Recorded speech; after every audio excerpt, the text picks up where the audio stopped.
दोस्तों, मेघनाद बहुत ही शक्तिशाली योद्धा था, जिसे भगवान ब्रह्मा, विष्णु और महेश से अनेक वरदान मिले थे।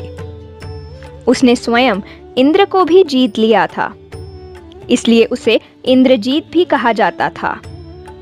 राम रावण युद्ध में जब रावण के एक से बढ़कर एक योद्धा, उसके सभी पुत्र और भाई आदि मारे गए, तब उसने अपने सबसे शक्तिशाली एवं पराक्रमी पुत्र मेघनाद को युद्ध में भेजा। प्रथम युद्ध में मेघनाद ने नागपाश की सहायता से भगवान श्री राम और लक्ष्मण को बांध दिया था। इस नागपाश से मुक्ति उन्हें स्वयं गरुड़ देवता ने आकर दिलाई थी। दूसरे युद्ध में मेघनाद अपनी मायावी शक्तियों के कारण लक्ष्मण पर भारी पड़ता जा रहा था और वह आकाश मार्ग से प्रहार कर रहा था।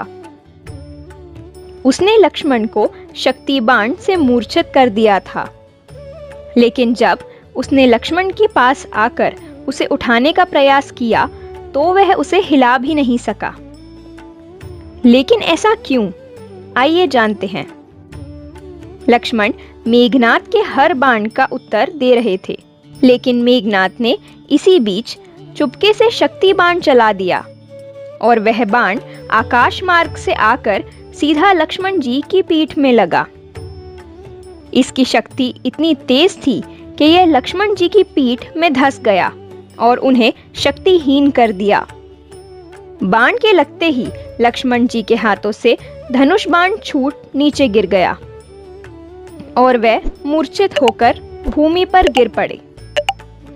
जब मेघनाद ने यह देखा तो वह बहुत ही ज्यादा प्रसन्न हुआ और वह लक्ष्मण जी के शरीर को अपने पिता के पास ले जाने के उद्देश्य से सैनिकों के पास गया।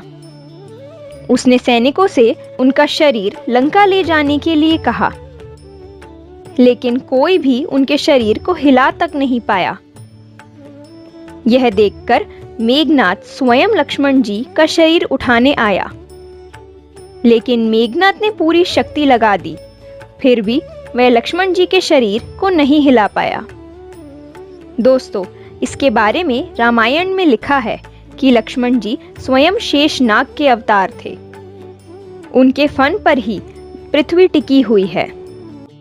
शेषनाग अपने आकार में इतने बड़े हैं कि उनका भार किसी सामान्य व्यक्ति के द्वारा उठाना असंभव है।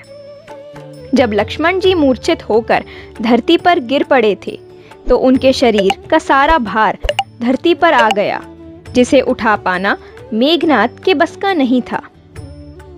जब मेघनाद लक्ष्मण जी को उठाने का प्रयास कर रहा था तो हनुमान जी उसके पास आए और जब उन्होंने ये दृश्य देखा तो उन्होंने मेघनाद को धक्का मार के गिरा दिया और लक्ष्मण जी को अपने कंधे पर उठाकर हवा में उड़ गए और युद्ध भूमि से बाहर चले गए। तो दोस्तों, यह थी वो वजह जिसके कारण मेघनाद लक्ष्मण जी को नहीं उठा सका। अगर आपको वीडियो अच्छी लगी हो तो वीडियो को लाइक कर चैनल को सब्सक्राइब जरूर कर दें। तो मिलते हैं ऐसी ही एक और इंटरेस्टिंग वीडियो के साथ। जय श्री राम।